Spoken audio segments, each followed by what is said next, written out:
When I was 18 years old, I started my first full-time job. It wasn't glamorous or particularly exciting, but it paid the bills, and more importantly, it gave me a sense of independence. My parents had always been hardworking, but money was tight growing up, so I learned the value of a dollar early on. From that very first paycheck, I started saving. At first, it was just a small portion, whatever I could spare after contributing to household expenses. But over the years, as I moved into better-paying jobs and grew more disciplined, my savings started to build up. By the time I turned 24, I had a solid emergency fund and a separate account earmarked for a down payment on a house. My parents have always known I'm good with money. It's something I've taken pride in, especially since I know how hard they've worked to provide for me and my siblings. My mom, in particular, has always commented on how responsible I am with my finances, often saying, "You're so smart with money. I wish I had been more like you at your age." I'd smile at her words, but deep down, I knew that part of my motivation came from seeing how much they struggled. I wanted to break that cycle, not just for me but for any future family I might have. Things started to shift about 6 months ago. My mom began dropping hints that the family was going through a rough patch financially. My dad's hours at work had been cut, and my younger brother had been dealing with some health issues that required regular doctor visits. On top of that, their car broke down, and the repair bill was astronomical. I stepped in where I could. I paid for groceries for a few months, helped cover some of the utility bills, and even chipped in for my brother's school supplies and extracurricular fees. It wasn't easy, but I didn't mind. They're my family, and I love them. But recently, my mom's requests have become more intense. One evening, after dinner, she sat me down and brought up the family's financial situation again. This time, though, she had a specific ask. She wanted access to my savings account. Not just to borrow money or ask for help when needed, but full, unrestricted access. She framed it as a precaution, saying that with all the unexpected expenses lately, it would be helpful for her to have the ability to withdraw money quickly if an emergency came up. I was stunned. I didn't know how to respond at first. I took a deep breath and calmly explained that while I understood the pressure she was under, I wasn't comfortable giving her access to my account. I told her that I had worked hard for that money and that it was meant for my future, a future I'd been dreaming of for years. I also reminded her that I'd been more than willing to help out when real emergencies arose and assured her I'd continue to do so. But handing over control of my savings? That was a line I wasn't willing to cross. She didn't take it well. Her face fell, and she immediately started accusing me of not trusting her. She said I was being selfish and that I cared more about my money than my family. It broke my heart to hear her say that, especially since I've always tried to do right by them. But I stood my ground.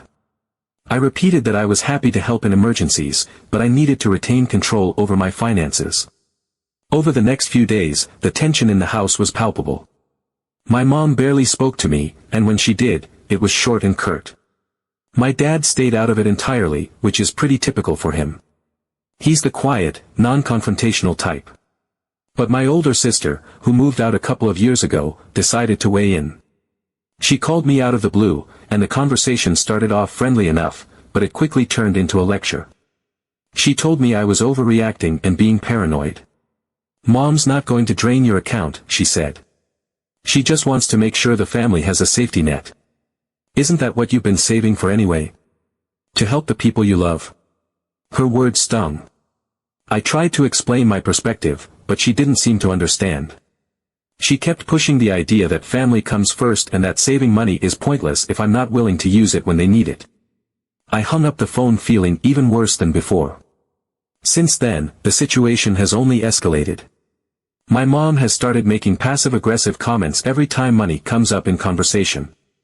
If I buy something for myself, like a new pair of shoes or a book, she'll say things like, "Must be nice to have money to spend on luxuries."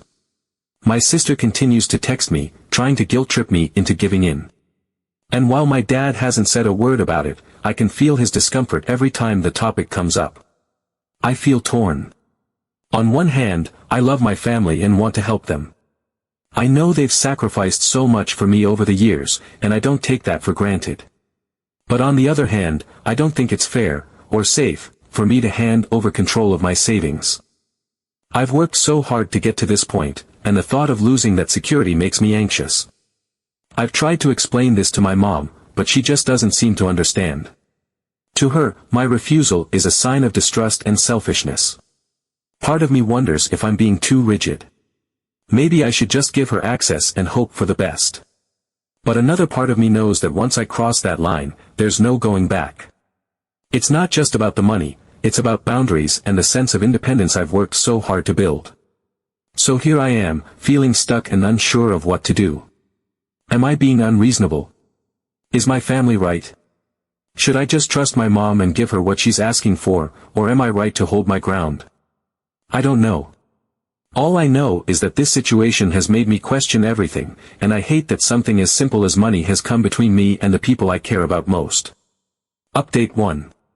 After a week of tense silence, my mom finally approached me again. It was late in the evening after dinner, and I was in my room trying to unwind when she knocked on the door and asked if we could talk. Her tone was softer this time, almost hesitant, and for a moment, I felt a flicker of hope that maybe things were going to be okay. I set aside my book and nodded, inviting her to sit down. She began by apologizing for her earlier outburst.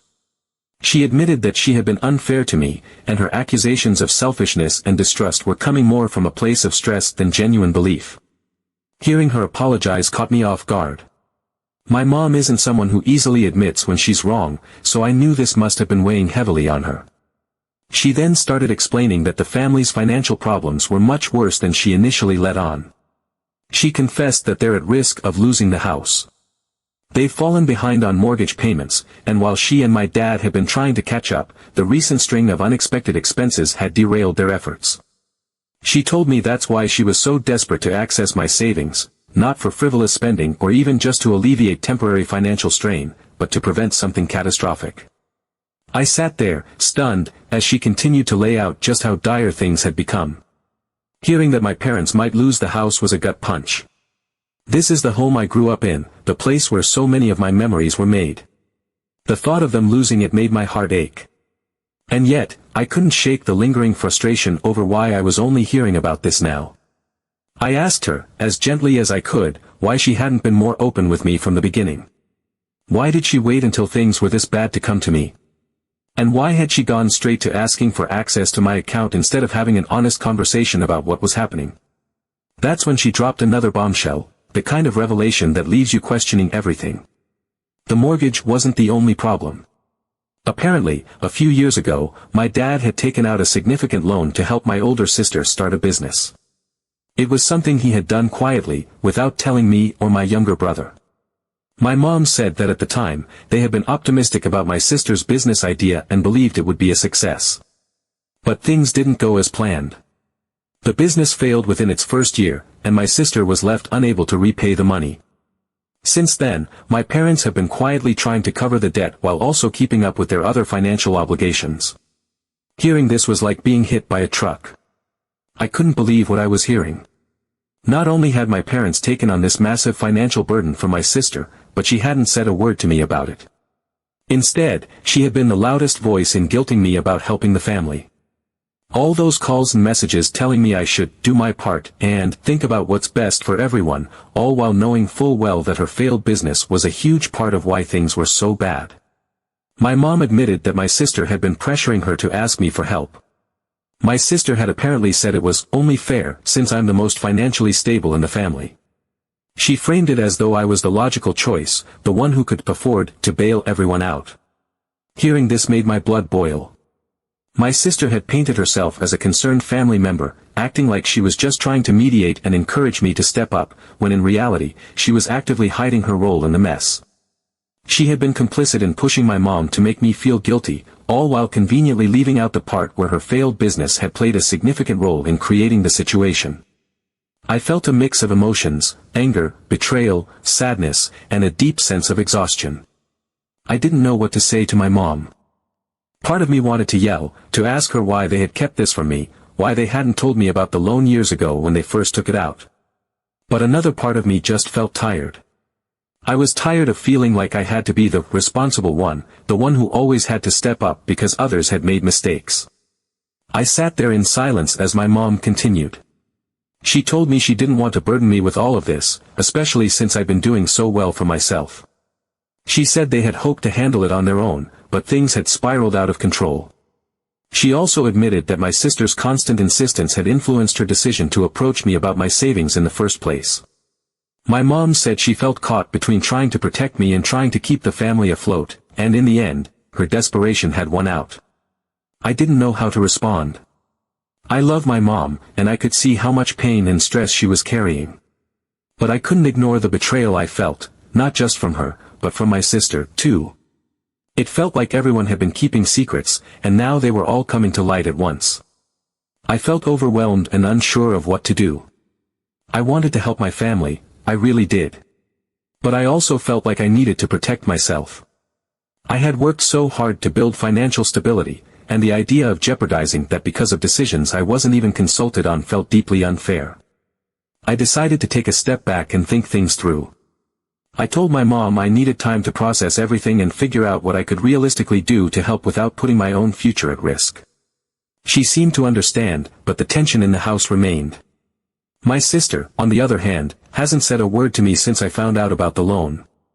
I'm not sure if it's because she feels guilty or because she's upset that I haven't immediately swooped in to fix everything. I still don't know what the right move is. Part of me feels like I should step up and do whatever it takes to help my parents keep the house.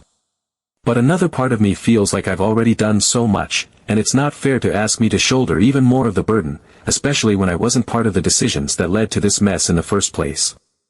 All I know is that this situation has left me feeling more conflicted and hurt than ever. Update 2. After learning about the loan and my sister's involvement, I couldn't shake the nagging feeling that something still wasn't adding up. The whole situation felt murky, like there were layers to this mess that I hadn't uncovered yet. My family's behavior had already eroded my trust, and the more I thought about it, the more uneasy I felt. I needed clarity, and I decided the only way to get it was to dig deeper. One evening, while my parents were out running errands, I found myself in the living room. My mom had been sorting through some paperwork earlier that day, and a stack of documents was still sitting on the coffee table. At first, I hesitated. It felt invasive to go through her things, but then I reminded myself that I wasn't doing this out of spite, I just wanted answers. I started flipping through the pile, carefully sifting through bank statements, utility bills, and random receipts. Most of it was exactly what I expected, evidence of overdue payments and mounting financial stress. But then I stumbled across something that didn't fit. It was a bank statement for an account I didn't recognize. The account wasn't in my name or the joint account my parents use for household bills, it was solely in my mom's name. And the most shocking part? It had a balance of several $1,000s. I stared at the statement, my heart racing. I felt like I'd uncovered a secret I wasn't supposed to know.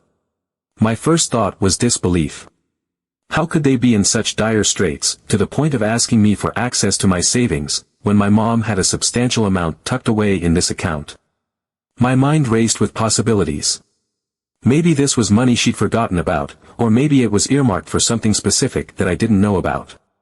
But even if that were the case, why hadn't she mentioned it when she was pleading with me to help them? When my parents got home, I couldn't keep it to myself.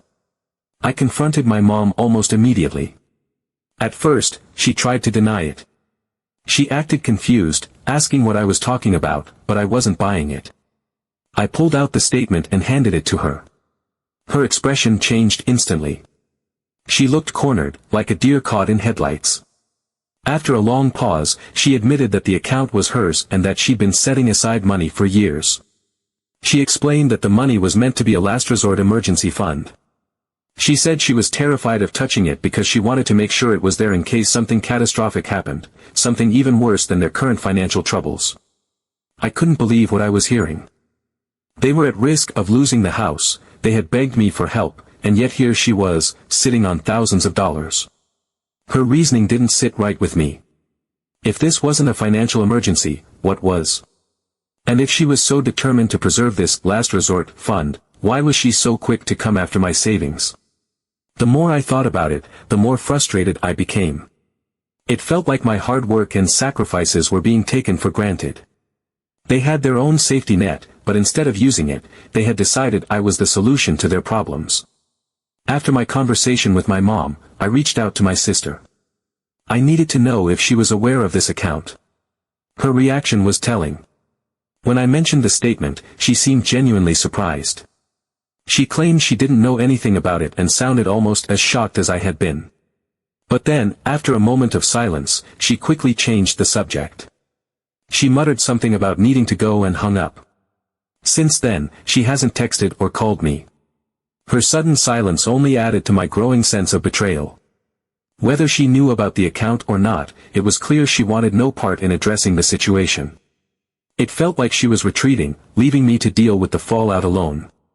Over the next few days, I found myself oscillating between anger and relief.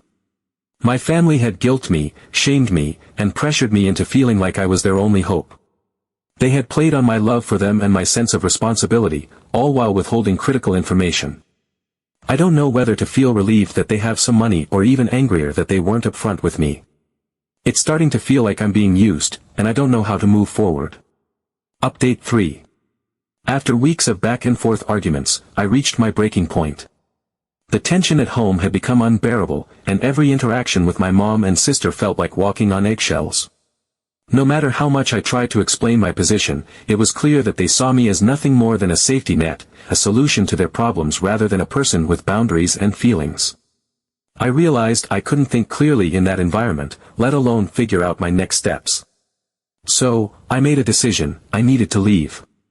A close friend of mine, someone who had been a pillar of support throughout this ordeal, offered me a place to stay temporarily. She could see how much this situation was affecting me, and she encouraged me to take a step back for my own well-being.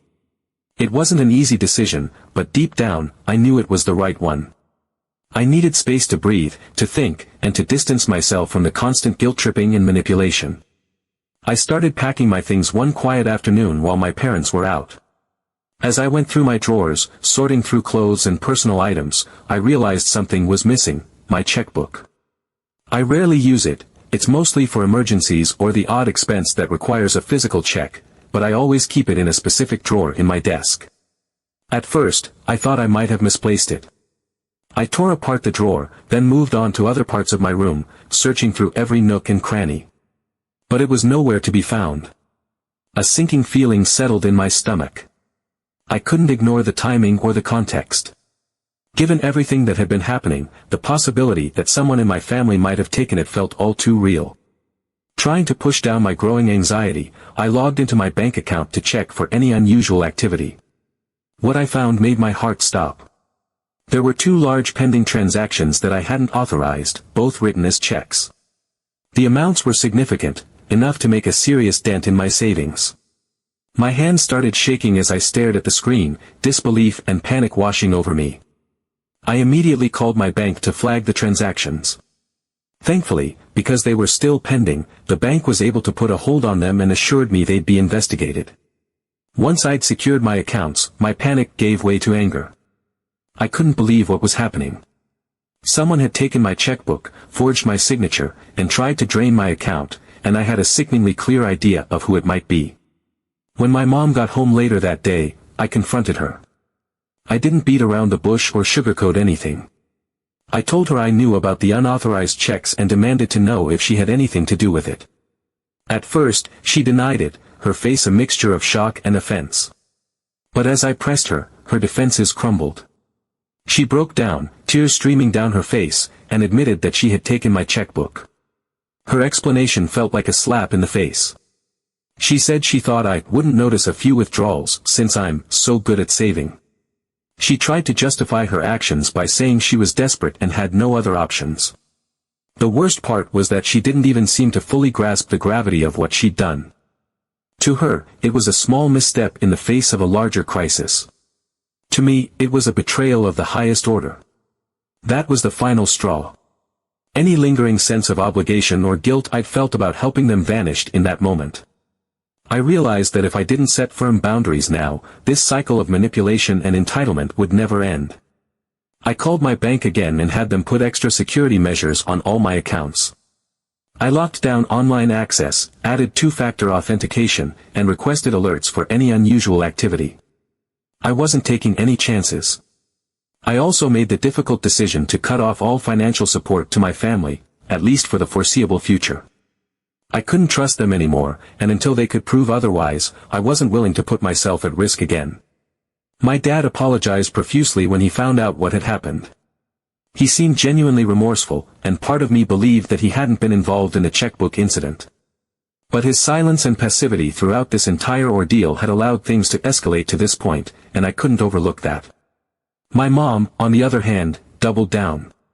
She accused me of overreacting and said I was being heartless by abandoning the family in their time of need. She kept insisting that she had only done what she thought was necessary and that I'd understand one day, when I had a family of my own.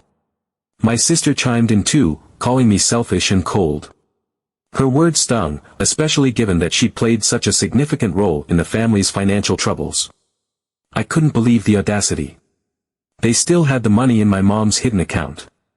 They had resources they could tap into, yet they continued to paint me as the villain. It was clear that they had no intention of taking accountability for their actions or addressing the deeper issues that had led to this mess.